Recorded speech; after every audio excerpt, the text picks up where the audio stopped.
Қайырлы күн, құрметті оқырмандар және қыз-келіншектер.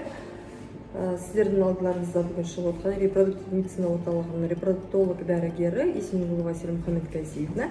Және де біздің кезекті тақырыбымыз фотоның алу сатылары. Және де фотолар кімге көрсетілген, талаптары қандай.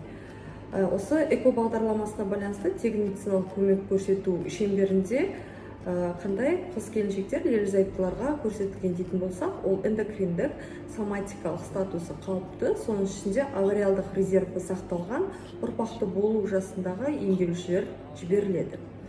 Осы квотаны жылына бір рет алуға болады, жылына бір рет қана беріледі. Және де келесі оған квотаға қандай көрсеткіштерді жатқызамыз, ол квота екі көрсеткіштер бойынша немесе екі фактор бойынша ғана беріледі. Ол бірінші фактор әйелдер тарапынан түтікшелі перитониальды фактор. Ол қандай жағдайда қандай да бір қабыну үрдістеріне байланысты жатыр түтікшесінің өткізгіштігін төмендеуіне байланысты, немесе мүлде өтпей қалған жағдайда, немесе жатырдан тыс жүктілікке байланысты жатыр түтікшелері алынып тасталған жағдайда осы түтікшелі перитониальды фактор деп қарастырамыз. Ал екінші фактор ол ерлер бедеулігі факторы бойынша беріледі. Оған ерлердің ұрығының спермограммасының көрсеткіштерінің төмендігіне байланысты, немесе құрылымының және де осы құрылысының түзілістерінің төмендеуіне байланысты, жалпы айтқанда олигоастенотератозооспермия көрсеткіштері бойынша беріледі.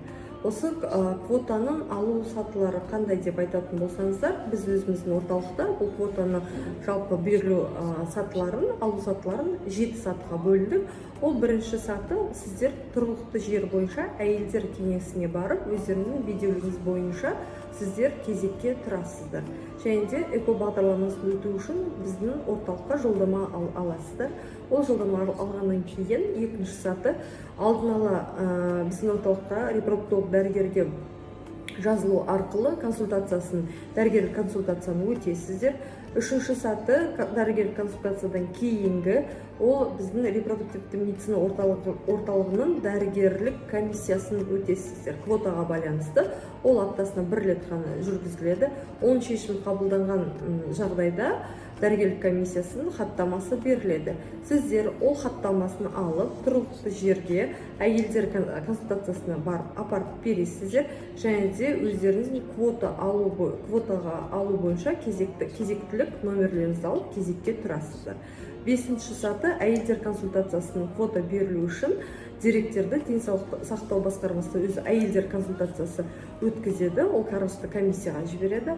Ал алтыншы сатысы осы денсаулық сақтау басқармасы комиссиясы сіздердің жалпы барлық осы берілген қағаздарыңызды, берілген көрсеткіштерді қарай отырып, ол квотаны сізге беру сатысы. Ал жетінші саты осы квота берілген жағдайда әйелдер консультациясында осы квотаның жолдама беріледі, және осы жолдама беріледі, жоспарлы түрде осы фото бағдарламасын өту үшін олардың осы бағдарлама басталу шартты түрде күні белгіленеді осы жолдамада, және де дәрігерлердің қолы және де мөрі қойылады.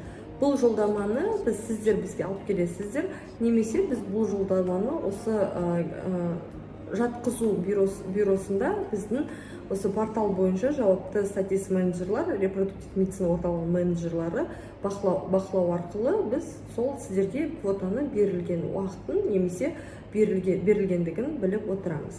Осы біздің квота алмас бұрын, осы репродуктивті медицина орталығының комиссиясының талаптары қандай дейтін болса, олардың талаптары төмендегідей айтып өтсем, ол біріншісі сипаттамасы бар метросальпинграфия көшірмесі, немесе лапароскопиялық операция болған жағдайда сіздің жатыр түтікшелеріңізге осы лапароскопиялық операцияның көшірмесі қажет болады.